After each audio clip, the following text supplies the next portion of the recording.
The story begins in chaos, as two women, Zhang Yi and Su Yu, are locked in a vicious brawl in a luxurious living room. They pull hair and trade insults, a bitter rivalry on full display. Zhang Yi taunts Su Yu, reminding her that despite both being newly married, they both suffered the same fate, spending their wedding night alone. The fight escalates until both women collapse to the floor, seemingly unconscious. Moments later they awaken, but something is wrong. The animosity is gone, replaced by confusion and then dawning horror. Suddenly, they embrace tearfully, relieved to see each other, as if reuniting after a near-death experience. Looking in the mirror, they process the flood of new unfamiliar memories in their minds. They've come to a shocking conclusion. They have transmigrated into a cheesy romance novel they were reading on a plane. Worse, they are not the heroines, but the disposable villainous side characters, a pair of sisters, in-law married to two wealthy brothers. Recalling their tragic fates, they remember Su Yu is destined to be tortured and imprisoned by her husband, Fu Yanchen,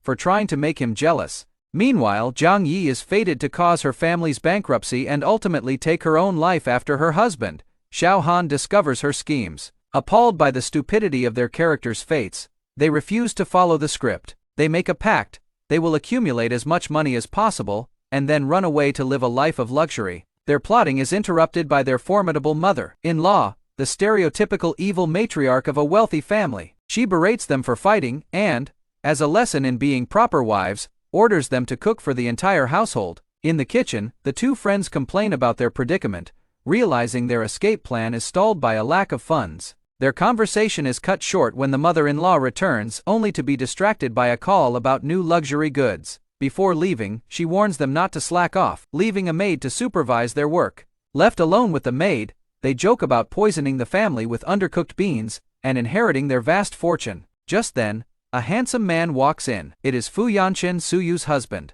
Su Yu is momentarily stunned by his good looks, but Zhang Yi snaps her back to reality. Remembering her character is supposed to be head over heels for him, Su Yu immediately puts on a performance. She throws herself into his arms, pretending to be terrified of a bug on the vegetables. Internally, Fu Yanchen finds her clingy behavior surprisingly cute, a stark contrast to her usual demeanor. To Zhang Yi's amusement, Su Yu successfully manipulates him into washing the vegetables for her. She showers him with over-the-top compliments, leaving Zhang Yi cringing and Fu Yanchen increasingly annoyed. Watching this, Zhang Yi decides her friend is being too loud and throws a tomato on the floor in a fit of manufactured rage, accusing her brother-in-law Xiao Han of being useless.